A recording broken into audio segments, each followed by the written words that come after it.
Morning. कैसे हैं आप लोग, बताइए। Good morning, good morning. Radhe Radhe sir, Radhe Radhe. Vikram, good morning, good morning, नमस्कार।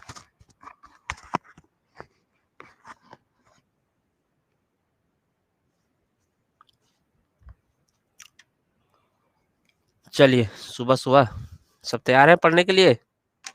वीकेंड पे भी क्लासेस। आज हम लोग ना 1 घंटे के अंदर ना बौद्ध धर्म को खत्म करेंगे और जैन धर्म स्टार्ट करेंगे, ठीक है। मतलब बौद्ध धर्म तो अब ज़्यादा नहीं है, खत्म हो ही जाएगा। ये बताइए तो हमको, आप लोग, कि अ, कल बौद्ध धर्म कहाँ तक हुआ था। सर वॉइस नहीं आ रही है, वॉइस नहीं आ रही है। हाँ, मोनम, आज क्लास ऑफ रहना चाहिए था। बात तो सही है, राइट्स के लिए खड़े होना चाहिए। लेकिन कल बताए थे कि आज क्लास होगा। अगले 1 हफ्ते तक क्लास ऑफ रहेगी। 1 तारीख से लेकर के 1 जनवरी से लेकर के 7 जनवरी तक क्लास ऑफ रहेगा। तो इसी वजह से क्या है कि क्लास हो रही है, ठीक है।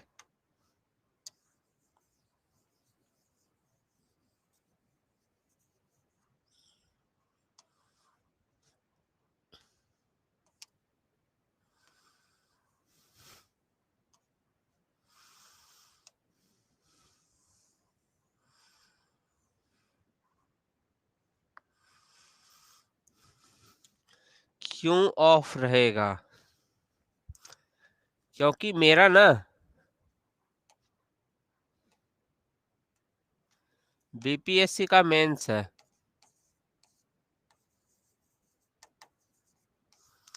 और हम एग्जाम देने जा रहे हैं बिहार, पटना, इसीलिए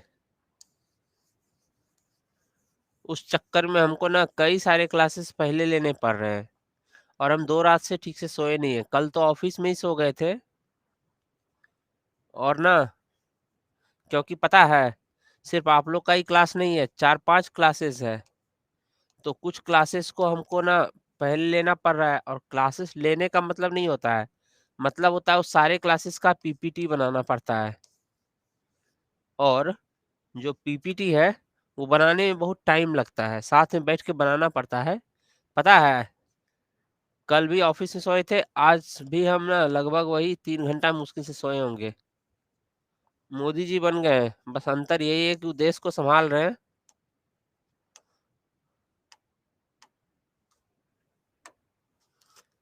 चलिए शुरू करते हैं अब। Thank you Nikki, all the best के लिए।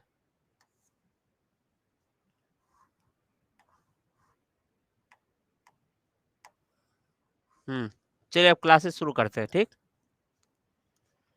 अरे आज क्यों ले रहे हैं क्लास, हे भगवान, हम ये तो बताए थे क्लास क्यों ले रहे हैं आज।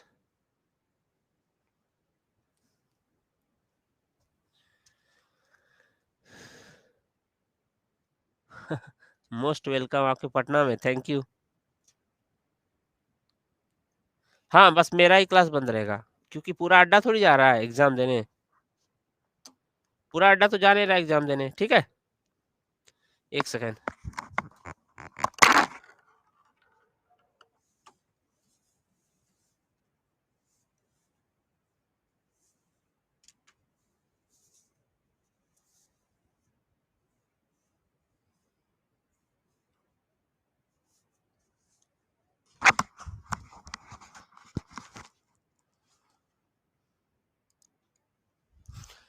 थैंक यू आप सबके ऑल द बेस्ट के लिए, ठीक है। चलिए, बौद्ध धर्म में हम लोग कल कहाँ तक लिखे थे। कल हम लोगों ने बौद्ध धर्म के प्रतीकों के बारे में लिख लिया था। हमको एक बस बता दीजिए तो। प्रतीक के बारे में लिख लिया था कि जैसे जन्म को किससे, कमल से ये करते हैं, जन्म को कमल से, ये सब लिख लिए थे।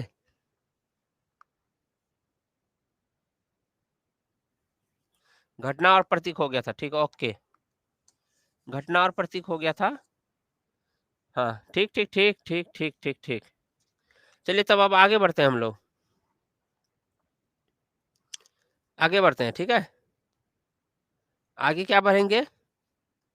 तो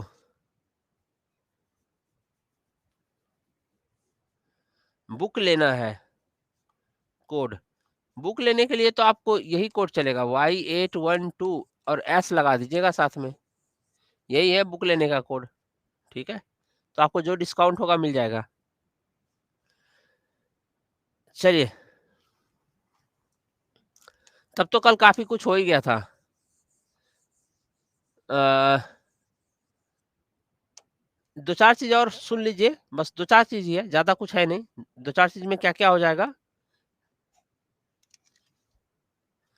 बुक देखिए काफ़ी ज़्यादा मिस्टेक होता है, हम ना बुक देखे नहीं है, हो सकता है आप जब कह रहे हैं तो मिस्टेक होगा, ठीक है? सुनिए अब, आप लोग का सर ऋषि मुनि, ऋषि मुनि? अरे हाँ, हाँ, हाँ, ऋषि और मुनि में अंतर बताना है, ठीक है हम अंतर बता देंगे। एग्ज़ाम मार्च में सर लोग बता रहे थे कि मार्च में हो सकता है। सर लोग मार्च बता रहे थे, ठीक है? ठीक है हम बता देंगे ऋषि मुनि। सुनिए, तो 2-4 चीज़ आप लोग बस लिखना हो तो लिख लीजिए, नहीं तो सुन लीजिए। क्या सुनिएगा 2-4 चीज़ में कि सबसे पहले एक चीज़, क्या धर्मचक्र प्रवर्तन, आप लोग को पता है धर्मचक्र प्रवर्तन क्या है? जब गौतम बुद्ध को ज्ञान प्राप्त हो गया, तब धर्मचक्र पर पहला जो घटना है, धर्मचक्र प्रवर्तन।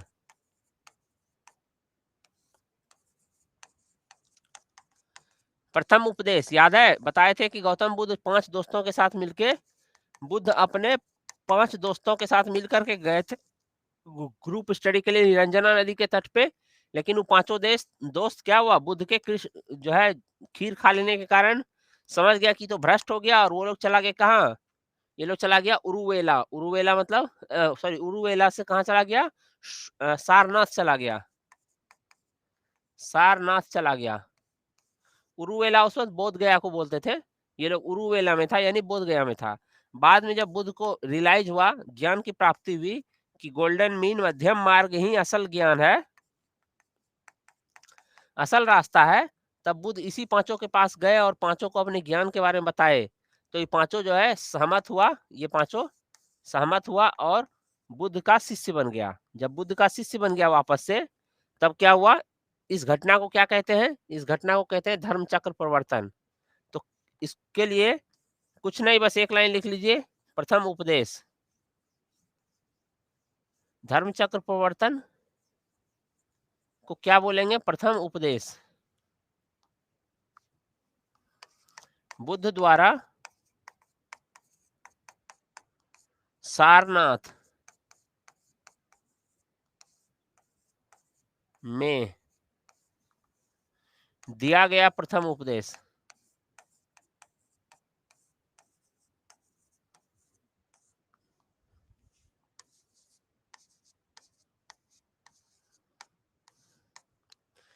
ठीक है, धर्म चक्र प्रवर्तन बस इतना ही है, इंग्लिश में हम लिखा देंगे, और वही पांचों को दिया गया। ठीक है, एक दो फैक्ट और लिखना चाहते हैं तो बताइए, लेकिन ऐसे तो इस तरह का बहुत सारा फैक्ट हो जाएगा, जैसे कि बौद्ध संघ में महिलाओं को प्रवेश बुद्ध ने किसके कहने पे दिया? आनंद जो उनका शिष्य था उसके कहने पे दिया। संघ में महिलाओं का प्रवेश, संघ में महिलाओं का प्रवेश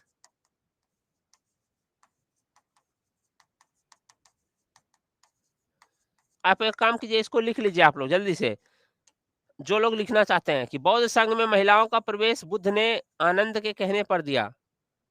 ठीक है, कभी कभी पूछता है कि बुद्ध बौद्ध संघ में महिलाओं का प्रवेश किसके कहने पर दिया? अपने किस शिष्य के? तो आनंद के कहने पे। ठीक, बौद्ध संघ में महिलाओं का प्रवेश आनंद के कहने पे दिया। बस इसी को इंग्लिश में कैसे लिखिएगा बताइए? इंग्लिश में कैसे लिखिएगा?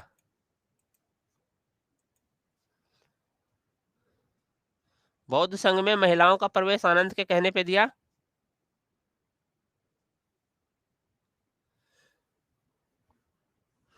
एट द बिहेस्ट, बिहेस्ट लिखेंगे या इंसिस्ट लिखेंगे? जो भी इंग्लिश वाले लिखिएगा, behest of his disciple Ananda, at the behest of the disciple Ananda, Gautam Buddha allow woman, Gautam Buddha allowed woman to enter the Sangha, allowed woman to enter the Sangha. और ये बुद्ध द्वारा सारनाथ में दिया गया प्रथम उपदेश धर्मचक्र प्रवर्तन, इसके लिए भी लिख लीजिए, Buddha come to Sarnath, sorry, Buddha's first, उपदेश का क्या होता है, सरमन, हाँ sermon, Buddha's first sermon is called और is known as Dharmachakra Pravartan, Dharmachakra प्रवर्तन का धर्मचक्र प्रवर्तन ही होगा, ठीक है। अच्छा, जब महिलाओं का प्रवेश दे दिया आनंद के कहने पे, तो प्रजापति गौतमी, प्रजापति गौतमी कौन थी, बुद्ध की मौसी थी, प्रजापति गौतमी समझा चुके हैं, अब बस कुछ एक दो फैक्चुअल बचा हुआ है। प्रजापति गौतमी बौद्ध संघ में, बौद्ध संघ में प्रवेश पाने वाली ना ना ना ना ना ना, प्रजापति गौतमी बौद्ध भिक्षुनी, हाँ ये वाला ज्यादा अच्छा रहेगा, प्रजापति गौतमी प्रथम महिला बौद्ध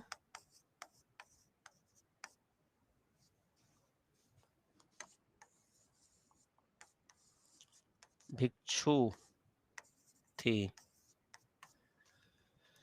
बस इतना काफी है। Prajapati Gautami was the first, बौद्ध भिक्षु का क्या लिखिएगा जी, भिक्षुनी का नन लिखिएगा, नन तो क्रिश्चियन में चलता है, बौद्ध भिक्षु ही लिख दीजिए, ठीक है, बौद्ध भिक्षु ही लिख दीजिए। अब चलिए ये सब हो गया अब, ठीक है, अब क्या हो गया, अब सब हो गया।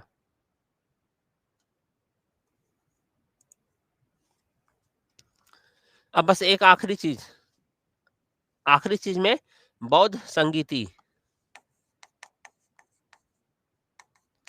बौद्ध संगीति, ठीक है, एक आखिरी चीज है बौद्ध संगीति, नहीं 4 हुआ था तो बौद्ध संगीतियां लिख लीजिए, आप लोग को याद दिला देते हैं। चारों जो बौद्ध संगीति हुआ था, एक हुआ था राजगीर में, दूसरा हुआ था वैशाली में, तीसरा हुआ था पाटलिपुत्र में, चौथा हुआ था कुंडलवन कश्मीर में। इसको याद करने का तरीका भी हम बता रहे हैं, इसको ऐसे याद कीजिए,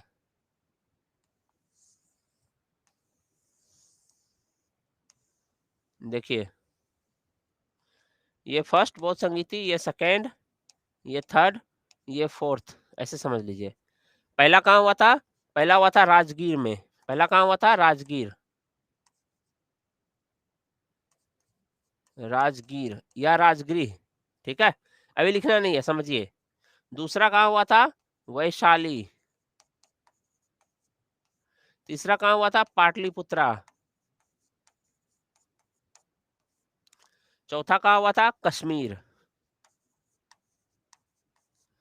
देखिए प्रॉब्लम पता क्या है, प्रॉब्लम है कि चारों नाम सबको पता है, बस क्रोनोलॉजिकली गड़बड़ा जाता है कभी कभी। तो कैसे याद करेंगे, देखिए राजगीर एक छोटा सा, या राजगिरी एक छोटा सा शहर है बिहार का, वैशाली एक जिला है, पाटलिपुत्रा जो अब पटना है, ये क्या है, राजधानी है, कैपिटल सिटी है बिहार का, और कश्मीर जो बिहार से बाहर की बात है। तो पहला बौद्ध संगीति कहाँ हुआ था, एक छोटे से शहर में हुआ था, कहाँ, तो राजगीर में, शहर तो राजगीर ही है। फिर दूसरे बौद्ध संगीति मोला थोड़ा बड़ा ग्रैंड स्केल पे करते हैं, शहर से जिले में चलते हैं, तो जिला एक ही है, वैशाली। फिर तीसरे बौद्ध संगीति में कहा कि चलो और थोड़ा ग्रैंड करते हैं, तो कहाँ चलते हैं, तो स्टेट की कैपिटल में चलते हैं, राज्य की राजधानी में चलते हैं, तो राजधानी गया कहाँ, तो पाटलिपुत्रा में। फिर चौथा बौद्ध संगीति बोला चलो अब और बड़ा करते हैं, तो अब राज्य का राजधानी तो हो ही चुका है, अब क्या होगा, तो राज्य के बाहर चलो, तो राज्य के बाहर कहाँ, कश्मीर गया, कुंडलवन, ठीक है। ऐसे याद कर लीजिएगा, क्योंकि चारों नाम तो याद रहते हैं, क्रोनोलॉजी में गड़बड़ होता है कभी कभी, ठीक है, तो ऐसे ही इसको याद कर लीजिएगा, और ये याद हो भी जाएगा ऐसे में ही।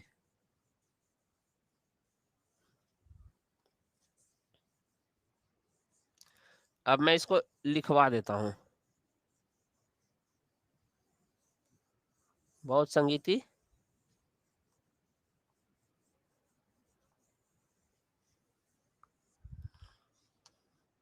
देखिए, प्रथम, द्वितीय, इंग्लिश में भी लिखते जाइएगा, फर्स्ट, सेकंड, थर्ड, फोर्थ,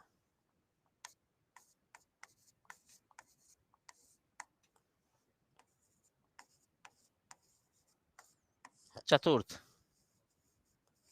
ठीक। स्थान,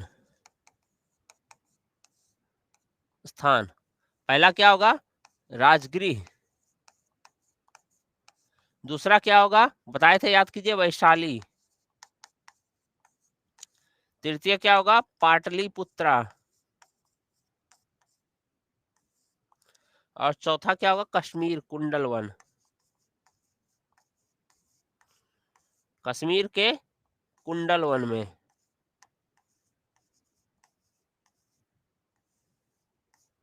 ठीक है।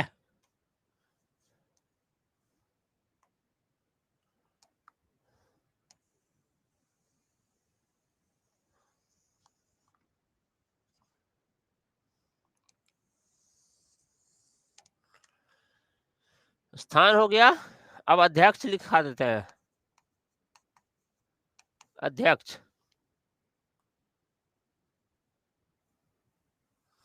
अध्यक्ष को कैसे याद कीजिएगा? तो सुनिए,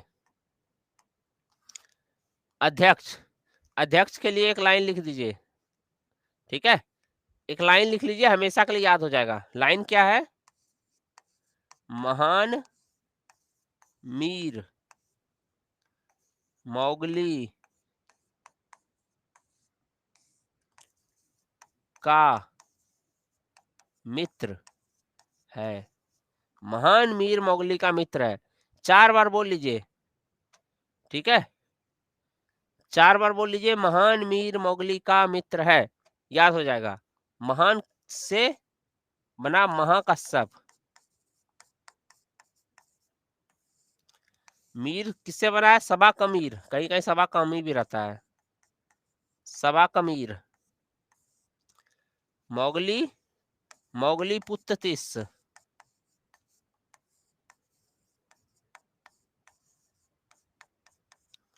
मोगली पुत्र तिस, और मित्र वसुमित्र। महान मीर मोगली का मित्र है, तो महाकश्यप प्रथम बौद्ध संगीति का अध्यक्ष, मीर सभा का मीर द्वितीय बौद्ध संगीति का अध्यक्ष, मोगली, मोगली पुत्र तिस तृतीय बौद्ध संगीति का अध्यक्ष, और का मित्र है, महान मीर मोगली का मित्र है वसुमित्र, चतुर्थ बौद्ध संगीति का अध्यक्ष। ठीक है, तो आप लोग चाहें तो लिख सकते हैं इसको, लाइन को, महान मीर मोगली का मित्र है, महान महाकश्यप मीर सभा का मीर मोगली, मोगली पुत्र तिस तृतीय बौद्ध संगीति का अध्यक्ष, और चौथा में मित्र वसुमित्र।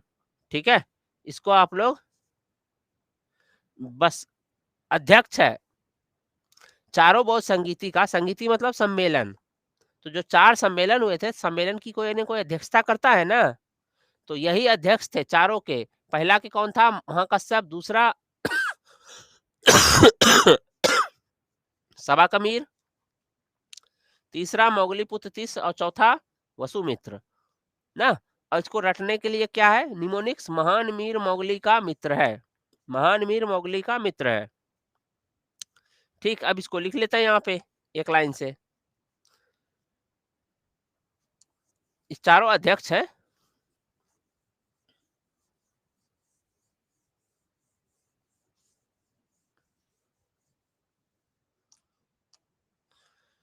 प्रथम बौद्ध संगीति का अध्यक्ष कौन था? पहला का महाकश्यप, दूसरा का सबा कमीर, कहीं कहीं इसको सबा कामी भी बोलते हैं। तृतीय का कौन था बताइए तो? मोगली पुत्र तिस, मोगली पुत्र तिस, और चतुर्थ का क्या था? वसुमित्र। चतुर्थ का क्या था? वसुमित्र।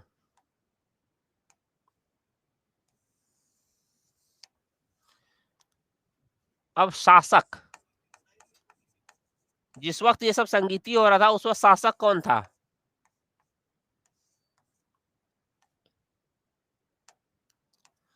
ठीक है, महान मीर मोगली का मित्र है, यही बताए थे। चारों का अध्यक्ष भी करना होगा, प्रथम का, द्वितीय का, तृतीय का और चतुर्थ का, चारों का अध्यक्ष भी आपको पता होना चाहिए। प्रथम का, द्वितीय का, तृतीय का और चतुर्थ का, चारों का अध्यक्ष। अब हो गया चारों का। अब शासक कौन था? तो पहला के समय अजात शत्रु था, अजात शत्रु। देखिए इंग्लिश में नहीं लिखाएंगे क्योंकि इंग्लिश में यही होगा, महाकश्यप का महाकश्यप, सभा कमीर का सभा कमीर, मोगलीपुत्र का मोगलीपुत्र, शासक का रूलर लिख लीजिए, रूलर। अजात शत्रु दूसरे का था काला शोक, काला अशोक था दूसरा का। फिर काला शोक के बाद अशोक, पहले काला फिर अशोक। वसुमित्र जिस वक्त था चतुर्थ बहुसंगीति उस वक्त कौन था? कनिष्क, कनिष्क।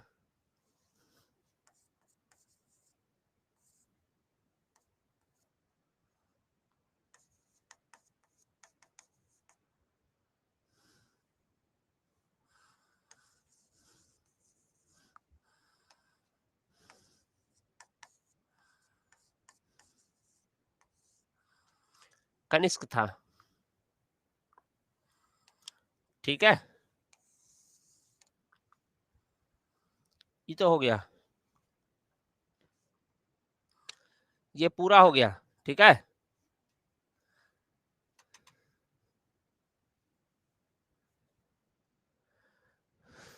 इसमें से कोई चीज जो समझ में नहीं आया हो आप लोग को?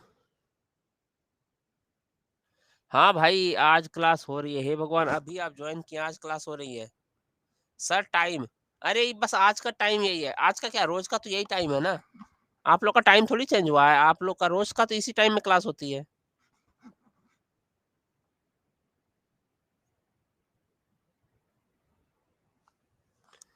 चलिए सर साफ लिखिए, साफ तो लिखे हैं भाई, हम अपने आप को कितना साफ करके सुनिए, हम एक बार बोल देते हैं। बौद्ध संगीतियां, प्रथम द्वितीय तृतीय चतुर्थ। स्थान कहाँ कहाँ हुआ था? राजगीर, वैशाली, पाटलिपुत्रा, कश्मीर, कुंडलवन। अध्यक्ष महाकश्यप, सभा कबीर, मोगली पुत्र वसुमित्र। शासक अजात शत्रु, कालाशोक, अशोक, कनिष्क। हो गया, लिख लिए। अब आगे चलते हैं, ठीक है, आगे चलते हैं। अब देखिए बौद्ध ग्रंथ,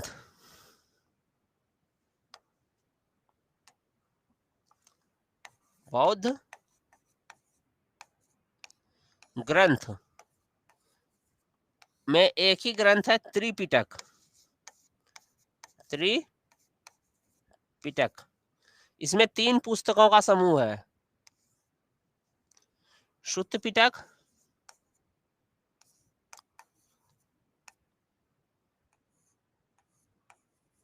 शुद्ध पिटक, दूसरा विनय पिटक और तीसरा अभिधम्म पिटक।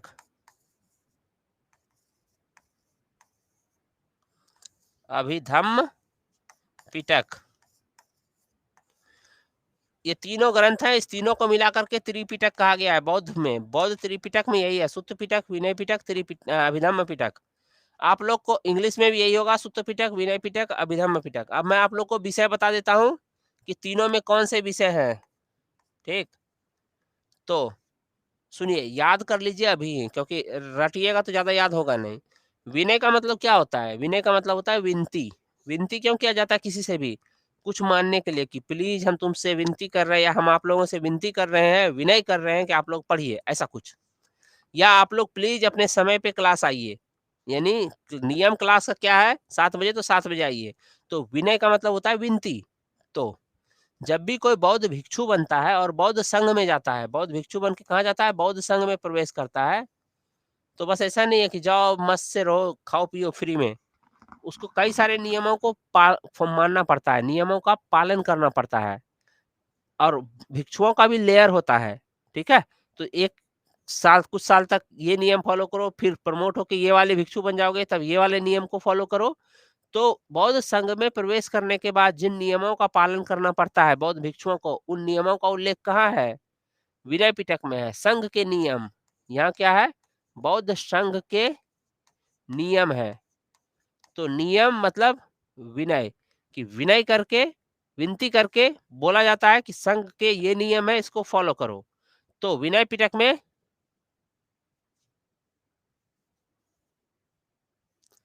सर आप इस तरह से लिख दे जाते हैं, पूरा समझ में क्या नहीं आता है? एक सेकंड, समझ में अच्छा आ जाता है। चलिए, विनय पिटक में क्या है? संघ के नियम है, ठीक। अब आगे चलते हैं, अभिधम्म पिटक में क्या है? तो देखिए, विनय पिटक में संघ के नियम है, अभिधम्म पिटक में क्या है? अभी सुत्त पिटक, पिटक तो तीनों में है, तो पिटक को भूल जाइए। सुत्त लिखिए, विनय लिखिए और अभिधम्म लिखिए। सबसे हार्ड क्या है लिखना? अभिधम्म है, बहुत हार्ड है लिखा हुआ है, देख रहे हैं। सुत्त विनय आसानी से लिखा हुआ है, अभिधम्म थोड़ा हार्ड है। तो याद रखिएगा, बौद्ध भगवान बुद्ध के बारे में कहाँ जन्म हुआ, क्या नाम था, ये फैक्चुअल इंफॉर्मेशन है, इसको पता करना तो बहुत आसान है। लेकिन जो बौद्ध फिलॉसफी है, फिलॉसफी मतलब दर्शन का विषय है, सर्वम दुखम दुखम, मध्यम मार्ग, ये सब जो फिलोसफिकल शब्द है, ठीक है, इसको समझना बहुत मुश्किल होता है किसी भी। जैसे बुद्ध के जैन जब पढ़ेंगे अभी जस्ट हम लोग, तो 24 तीर्थंकर थे, अंतिम तीर्थंकर महावीर स्वामी थे, पंच महाव्रत का बोला पालन करने, ये सब आसान है। लेकिन जैन फिलोसफी, ठीक है, ये मुश्किल है। तो किसी का भी फिलोसफी पढ़ना या दर्शन पढ़ना बहुत मुश्किल होता है। तो बौद्ध दर्शन के बारे में कहाँ लिखा हुआ है? अभिधम्म में लिखा हुआ है। बौद्ध दर्शन, बौद्ध दर्शन किसमें है? अभिधम्म पिटक में है। कंफ्यूज नहीं होना है कि बौद्ध दर्शन किसमें है, सुत्त पिटक में कि विनय पिटक में या अभिधम्म पिटक में। तो सबसे मुश्किल बौद्ध दर्शन पढ़ना होता है, और सबसे मुश्किल इसलिए इस पिटक पिटक का नाम भी बहुत मुश्किल रखा गया है, अभिधम्म। ऐसे याद कर लेंगे, ठीक है। चलिए, अब एक बात बताइए, भगवान बुद्ध अपने जीवन काल में बहुत सारा उपदेश दे के गए होंगे, अपने टाइम में घूम घूम के उपदेश देते थे। सारनाथ में भी पहला उपदेश दिए थे, उसके बाद तो अपने जब तक जिंदा रहे। सर फिर से बताइए, अभिधम्म पिटक में बौद्ध दर्शन है। बौद्ध दर्शन क्यों? क्योंकि दर्शन को समझना बहुत मुश्किल होता है, फिलॉसफी को समझना बहुत मुश्किल होता है, इसीलिए यानी बहुत टफ होता है। और इसमें सबसे टफ क्या है? सुत्त लिखना, विनय लिखना या अभिधम्म लिखना? अभिधम्म ज्यादा टफ है ना वर्ड, इसलिए सबसे जो इसके किताब का भी नाम बहुत टफ है, बहुत मुश्किल है, सिंपल सा नहीं है विनय और सूत्र लिखना, ठीक। तो सुनिए, भगवान बुद्ध अपने जीवन काल में बहुत सारे उपदेश दिए होंगे। तो आप बौद्ध धर्म में चले गए और आपको सब कुछ समझ में आ गया, बस यही नहीं, सब कुछ मिला आपको पढ़ने को, आपको यही नहीं मिला कि बुद्ध अपने जीवन में क्या क्या बोले थे। उसका भी तो एक हिस्सा ये होना चाहिए ना, कि जिस व्यक्ति ने इस पूरे बौद्ध धर्म को प्रचलित कराया, उसके बारे में कहीं लिखा ही नहीं है। तो जब भी हम लोग पढ़ते हैं तो सुत्त पिटक, विनय पिटक, अभिधम्म पिटक ऐसे ही पढ़ते हैं, भले पता नहीं होता है किसमें क्या है। तो सबसे पहले भगवान बुद्ध ने क्या कहा था वो जान लो, फिर नियम जानना, फिर दर्शन जानना। तो बुद्ध के उपदेश, बुद्ध के उपदेश जो बुद्ध ने अपने जीवन काल में दिया था, ठीक, उसके बारे में सुत्त पिटक में लिखा हुआ है। तो सुत्त पिटक, विनय पिटक, अभिधम्म पिटक ऐसे ही पढ़ते हैं। जब पढ़ते हैं रटते हैं तो अभिधम्म विनय सूत्र तो पढ़ते नहीं है। तो सबसे पहले तो बुद्ध का उपदेश है सुत्त पिटक में, देन उसके बाद विनय पिटक संघ के नियम है, फिर अभिधम्म पिटक बौद्ध दर्शन के बारे में है। ये हो गया त्रिपिटक।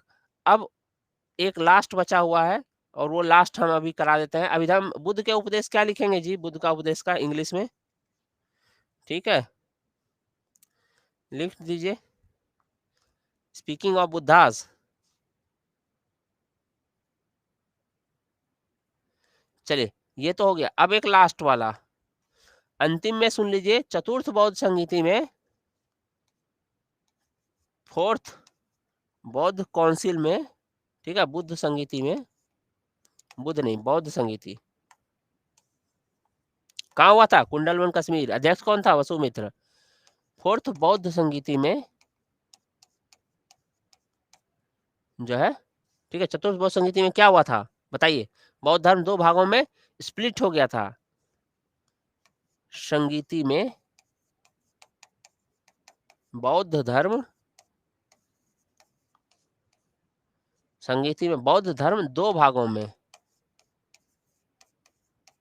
2 भागों में विभक्त हो गया। विभक्त हो गया। बता सकते हैं दोनों का क्या-क्या भाग था? 2 भाग में विभक्त हो गए। कौन-कौन? पहला हीनयान, दूसरा महायान। हीनयान, महायान, ठीक। अब हीनयान और महायान के बारे में समझने को तो समझा सकते हैं क्या-क्या है, लेकिन एग्ज़ाम में नहीं आएगा, एग्ज़ाम में बस इतना तक ही आएगा, ठीक। एक ज़्यादा से ज़्यादा आएगा, तो बोधिसत्व की अवधारणा, सुने होंगे एक शब्द बोधिसत्व।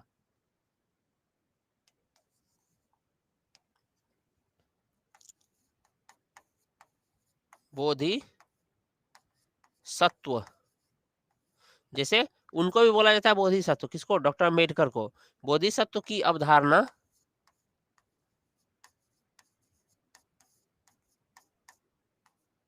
अवधारणा महायान से जुड़ी है। महायान से जुड़ी है।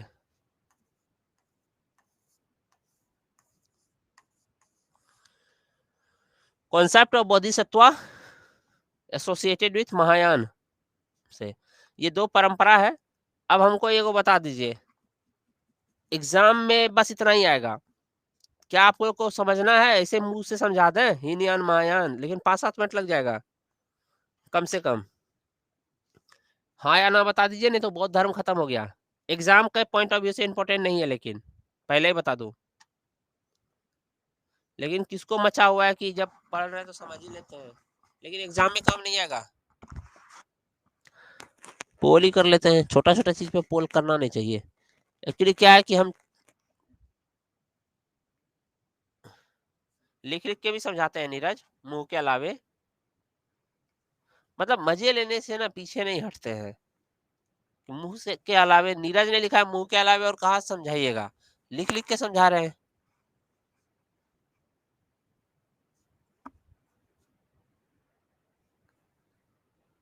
ठीक है, समझ लीजिए, ज़्यादातर ने हाँ ही लिखा है। जो एग्ज़ाम के लिए इम्पोर्टेंट है वही बताइए, एग्ज़ाम के लिए इम्पोर्टेंट नहीं है गुड़िया। आपके एग्ज़ाम के लिए इम्पोर्टेंट नहीं है। हीनयान, महायान अंदर क्या है, ये आपके एग्ज़ाम के लिए इम्पोर्टेंट नहीं है। बौद्ध धर्म खत्म हो गया आप लोग के एग्ज़ाम के लिए।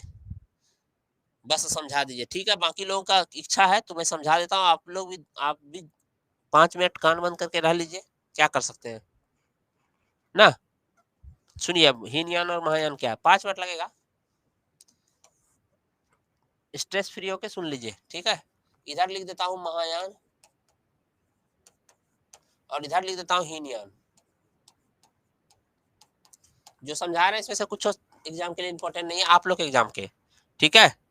हाँ, जैन धर्म अब बस इसके बाद शुरू करेंगे। यान का मतलब क्या होता है? हम लोग क्या बोलते हैं यान का मतलब? वायुयान, जहाज। यान का मतलब जहाज होता है ना? तो यान तो दोनों जगह है। एक जगह हीन है, एक जगह महा है, बाकी यान तो दोनों जगह है। तो जहाज होता है। जहाज क्या करता है? जहाज हमें एक जगह से उड़ा करके दूसरे जगह लेके जाता है। हीन यान और महायान में यान का मतलब है, लिटरल मीनिंग यही है, जहाज ही है, ठीक? इसका मतलब जहाज ही है। ये क्या करता है जहाज? धरती से उठा करके स्वर्ग की ओर उड़ा के ले जाता है। कब? जब आपके कर्म बहुत अच्छे हो, आपने बहुत बढ़िया काम किया है, बहुत नियमों का पालन किया है, सम्यक जीवन जिया है, तो आप मोक्ष की प्राप्ति करेंगे, उड़ के स्वर्ग में चले जाएँगे, बौद्ध धर्म के अनुसार, ठीक है? तो अभी हीन का मतलब क्या हुआ? इसमें से यान का मतलब तो जहाज हुआ जो धरती से स्वर्ग लेके जाता है बौद्धों को। हीन का मतलब होता है, हीन मतलब क्या होता है? हीन मतलब बड़ा हीन आदमी है, मतलब गिरा हुआ इंसान है। ये गलत बात है। पहले हीन का मतलब छोटा होता था। बाद में धीरे-धीरे हीन का मतलब नेगेटिव सेंस में होने लगा। तो हीन का मतलब पहले छोटा होता था। और महा का किस चीज़ के लिए करते हैं हम लोग? महान के लिए महा करते हैं ना? महान कार्य है। तो महा का मतलब बड़ा होता है। तो इसका मतलब है कि ये जहाज बड़ा है और ये जहाज छोटा जहाज है। तो छोटा जहाज है कितना छोटा? इतना छोटा है कि सिर्फ़ एक आदमी बैठ सकता है इस जहाज पे। सिर्फ़ एक आदमी इस जहाज पे बैठ सकता है। और ये महा का मतलब होता है कि ये बहुत बड़ा जहाज है। बड़ा जहाज मतलब कई लोग बैठ सकते हैं, कई लोग बैठ सकते हैं। कई लोग का मतलब होता है यहाँ पे हज़ारों लोग बैठ सकते हैं, ठीक है? अब कॉन्सेप्ट समझिए, अभी तक तो कुछ खास समझ में नहीं आ रहा होगा, बस हाँ, यान का मतलब जहाज होता है और ये स्वर्ग ले जाता है। तो सुनिए बात को, हीनयान क्या मानता है? पहले हीनयान समझ लेते हैं, फिर महायान समझ में आ जाएगा। हीनयान कहता है देख भाई, ऑडियो क्लियर नहीं आ रहा है। अब आ रहा है क्लियर? माइक सही हो गया, अब क्लियर आ रहा है? हाँ, क्लियर है। सुनिए, तो हीनयान, यान का मतलब जहाज, हीन का मतलब छोटा, छोटा जहाज। जहाज क्या करता है? स्वर्ग ले जाता है एक जगह से दूसरे जगह, जैसे वैसे ही ये जहाज भी स्वर्ग ले जाने वाला है, धरती से लेके स्वर्ग तक जाता है। और महायान मतलब बड़ा जहाज, बड़ा जहाज मतलब इसमें कई लोग बैठ सकते हैं, स्वर्ग जा सकते हैं एक साथ बैठ करके। मतलब क्या हुआ कि बड़ा मतलब हजारों लोग आ सकते हैं, लाखों लोग आ सकते हैं, और इसमें बस एक, इतना छोटा कि सिर्फ एक लोग। अब इसका मतलब क्या हुआ? तो मतलब ये हुआ कि एक आदमी, जैसे मैं बौद्ध बना, ठीक?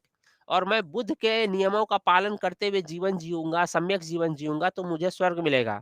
तो हीनयान कहता है कि सिर्फ़ हमको मिलेगा स्वर्ग, और हम किसी का ठेका लेके नहीं रखे हैं। बस हम अच्छा जीवन जिए, हम चले जाएँगे। जो अच्छा जीवन जिएगा वो जाएगा, नहीं तो नहीं जाएगा।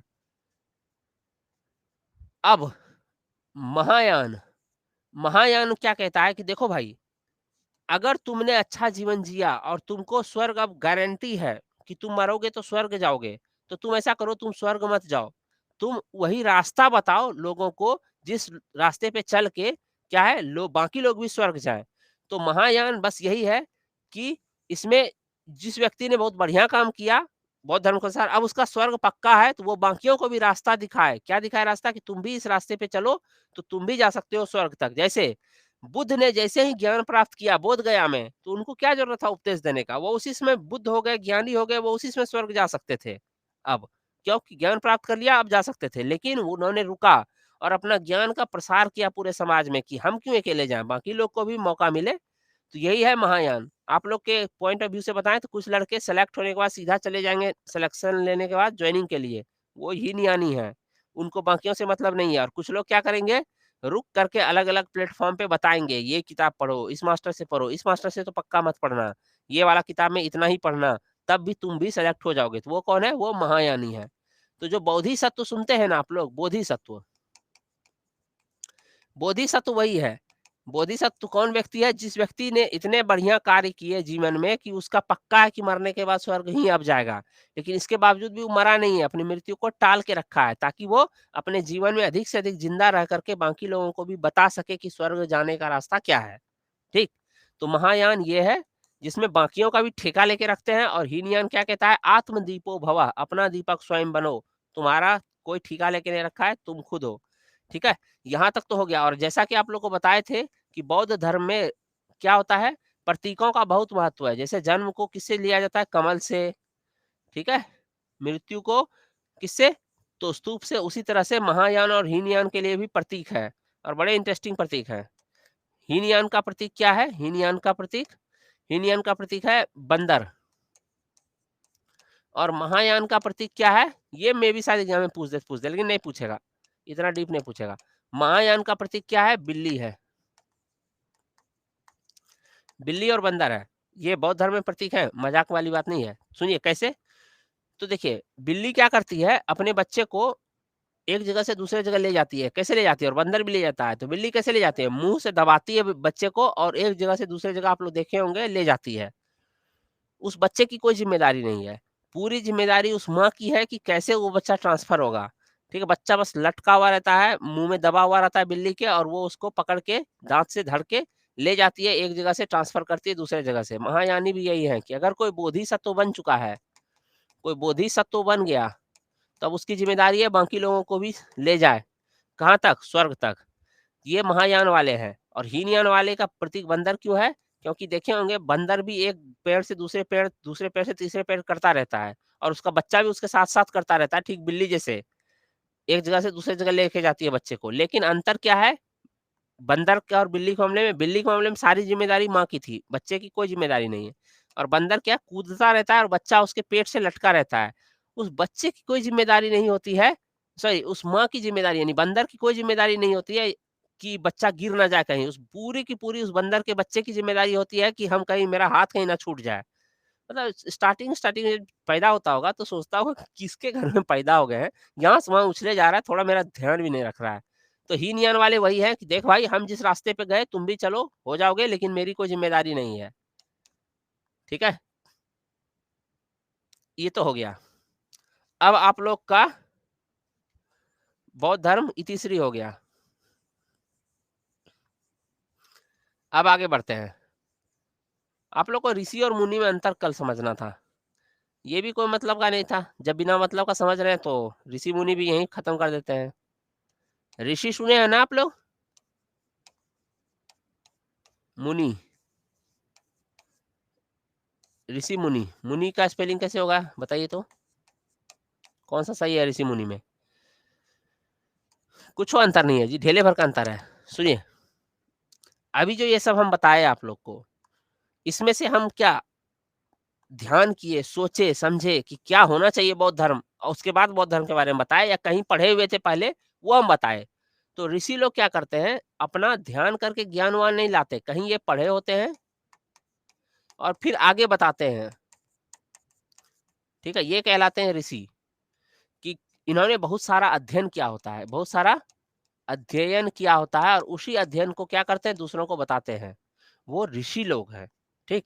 वैदिक ग्रंथों का अध्ययन किए हैं और उसके बाद वेदों के बारे में वो समझा रहे हैं आपको, तो वो क्या है? वो ऋषि हैं। अब एक बात बताइए, पहली बार किसी ने तो वेद लिखे होंगे, चलिए वेद का एग्ज़ाम्पल ले लेते हैं कि ऋषि लोग वेद पढ़ लेते हैं, पूरा वेद का अध्ययन कर लेते हैं, वेद, पुराण, महाभारत, उपनिषद सब पढ़ चुके हैं। उसके बाद वो आपको उसके अनुरूप जीवन जीने के लिए बता रहे हैं, सब कुछ समझा रहे हैं, तो वो ऋषि हैं।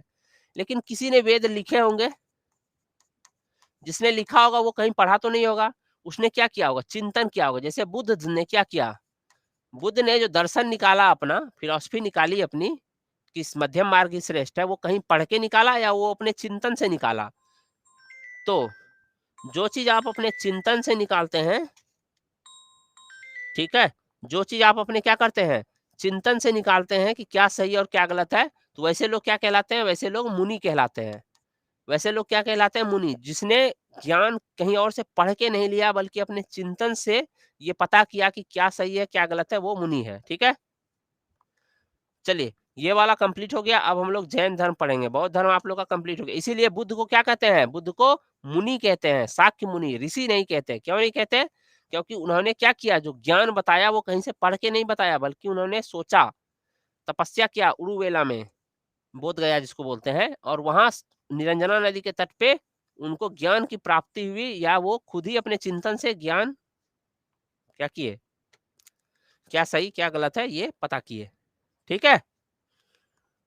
हाँ, खुद से ज्ञान अर्जित किया, तो वो मुनि है। मनन, मुनि बना है मनन से, मनन करो, चिंतन मनन करो, नहीं होता है मनन से, मुनि मनन से बना है। चलिए यहाँ तक तो आप लोग का हो गया। क्या हो गया? हो गया।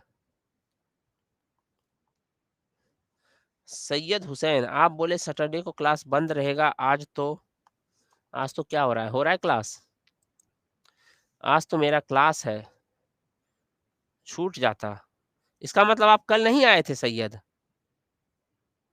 वैसे छूटता नहीं, क्लास रहता रिकॉर्डेड। कोई बात नहीं नारायण, दे रहा है दुरुस्त है। बौद्ध धर्म तो खत्म हो गया है ना, और जब बौद्ध धर्म खत्म हो गया तो अब क्या शुरू होगा? अब जैन धर्म शुरू होगा। फिर भी क्लास करवा रहे हैं। अरे हे भगवान, कल बताए थे ना, अब अगले एक हफ्ते तक आप लोग छुट्टी मनाइए। क्या कीजिए? एक सेकेंड, कुछ प्रॉब्लम है। अगले एक हफ्ते तक आप लोग छुट्टी मनाइए। आज जैन को जल्दी से कंप्लीट कर देते हैं, ठीक है? जैन धर्म को कंप्लीट कर देते हैं, जिससे क्या हो कि अरे कहाँ से जैन कंप्लीट हो पाएगा भाई? 45 तो हो गया, 45 तो हो गया। चलिए जैन धर्म शुरू तो कर देते हैं ताकि कल खत्म कर सकें।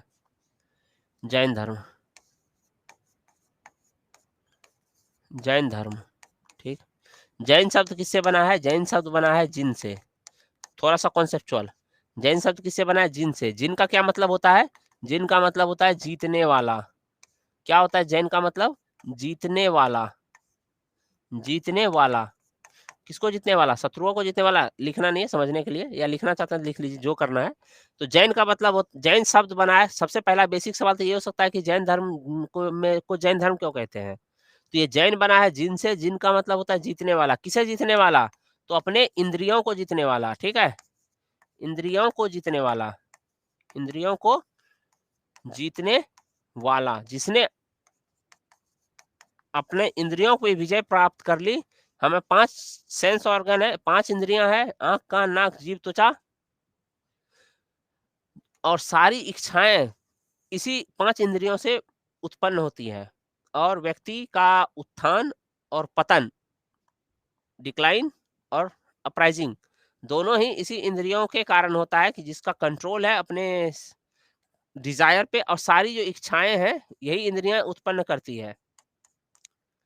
और सारा जो डिजायर है इसी इंद्रियों के कारण उत्पन्न होता है। और जब इसी इंद्रियों के कारण उत्पन्न होता है, और इच्छाएं ही बौद्ध धर्म में क्या पढ़े थे हम लोग? दुख का कारण है। जैन धर्म भी यही मानता है, इच्छाएं ही दुख का कारण है। तो अगर इंद्रियों पे नियंत्रण कर लिए तो इच्छाओं पे नियंत्रण कर लोगे, और इच्छाओं पे नियंत्रण कर लिए तो आपके दुख पे आपका नियंत्रण हो जाएगा। बस खत्म बात। जैन धर्म का सार यही है, एक लाइन में आप लोग के लिए, ठीक है? अब आप लोग एग्जाम पॉइंट ऑफ व्यू से जो काम का चीज है उसको लिखिए, ताकि हवा में ना रहे, थोड़ा बहुत सेंस डेवलप रहे किस चीज के बारे में, कि जैन धर्म दरअसल है किस बारे में। सिर्फ ये ना याद करें कि तीर्थंकर कितने थे, पहले तीर्थंकर का नाम बताओ, दूसरे तीर्थंकर का नाम बताओ, ठीक है? बस इतना ना हो, ठीक है? लाइव रुक रुक के चल रहा है। चलिए हम 2-4 शब्द बस लिखा देते हैं, उसके बाद तो छुट्टी करना होगा, क्योंकि अभी अगला बैच है इसके बाद, ठीक है? जिन जैन धर्म में जिन जो ये बना है, जिन शब्द से बना है। जैन धर्म में क्या है? 24 तीर्थंकर हैं। जैन धर्म में कितने तीर्थंकर हैं? 24 तीर्थंकर हैं। 24 तीर्थंकर में से किसी का आप लोग का नाम पता है? 24 तीर्थंकर का बताइए। तीर्थंकर है, लेकिन याद रखिएगा, प्रथम 22 जो है उसकी ऐतिहासिकता प्रमाणित नहीं है, कि ये लोग इतिहास में सच में हुए या किंवदंतियां हैं इनके बारे में। इसके बारे में किसी को भी पता नहीं है, लेकिन हाँ नाम है जैनियों में, पूरा बाकायदा नाम है 24 तीर्थंकर का। प्रथम तीर्थंकर यहाँ लिख लीजिए, इसको क्यों लिखे 1 नंबर? प्रथम तीर्थंकर नाम बताइए जल्दी से, प्रथम तीर्थंकर कौन है? और उसके बाद सीधा 23वें तीर्थंकर, यही एग्जाम पॉइंट ऑफ व्यू से इंपॉर्टेंट है। 23वें तीर्थंकर, और फिर लास्ट अंतिम 24वें तीर्थंकर।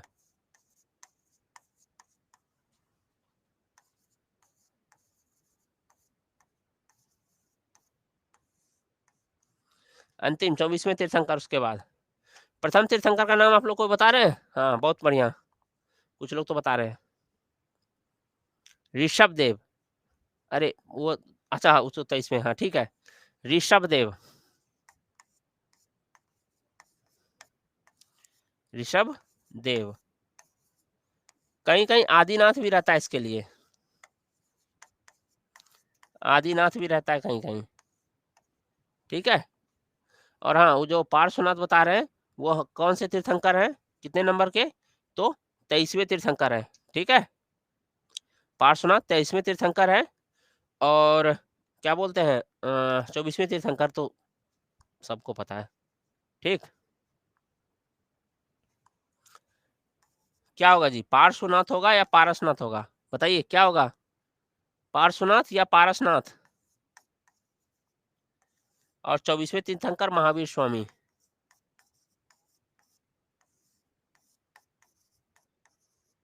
महावीर स्वामी, देखिए अब हमको डिटेलिंग करनी होगी आगे, और अब डिटेलिंग के लिए समय नहीं है। डिटेलिंग अब यहाँ से कल करेंगे। क्या करेंगे कल? सबसे पहले पार्श्वनाथ के बारे में पढ़ेंगे। पार्श्वनाथ कहाँ से थे? तो बनारस से थे। इनको ज्ञान की प्राप्ति कहाँ हुई थी? ज्ञान की प्राप्ति के लिए ये लोग कहाँ, ये इक्ष्वाकु कुल के वंशज थे पहले तो, इक्ष्वाकु कुल से थे, ठीक है? उसके बाद ज्ञान की प्राप्ति के लिए ये कहाँ गए थे? ये सब अब कल पढ़ेंगे, आज अब नहीं हो पाएगा। आज अभी दूसरा क्लास जस्ट स्टार्ट होने वाला है, और उसके लिए मुझे दूसरे स्टूडियो जाना है। कल तो संडे, कल भी संडे है, लेकिन कल भी क्लास होगा। कल भी इसी टाइम में नहीं, इस टाइम में क्लास नहीं होगा, कल का समय चेंज रहेगा, याद रखिएगा, कल का समय इस टाइम में नहीं रहेगा। हाँ, एक चीज़ तो बताना भूल ही गए, कल का जो समय होगा, कल आप लोग को 1 सेकंड रुक जाइए, 5 से 8 है मैराथन, उसके ठीक पहले 2 घंटे का क्लास होता है ना, तो 6 से 7 उसके ठीक पहले ना, ना, ना, ना 4 से 5 3 से 5 हाँ, ठीक है, 3 से 5 ये होगा, उसके ठीक पहले 1 से 3 और उसके ठीक पहले 12 से 1 ठीक है? आप लोग कल 12 से 1 आ जाइएगा, कल 12 से 1 रहेगा आप लोग का। अरे नोटिफ़िकेशन डाला हुआ रहेगा, नोटिफ़िकेशन तो डाल ही देंगे, ठीक है? Bye everyone. अभी के लिए यही है, हालाँकि मेरे हाथ में बहुत ज़्यादा कुछ नहीं रहता है, मतलब रहता है, ऐसा नहीं कह रहे कि पूरा तरह से ये रहता है, लेकिन हाँ, मुझे भी थोड़ा-सा ये करना पड़ता है ना, सामंजस्य बिठा के करना पड़ता है, तो 12 से 1 के भी संभव है कि होगा क्लास, ठीक है? Bye everyone. ये मैं डाल दूँगा पीडीएफ आज जो पढ़े हैं, ठीक है? बाय।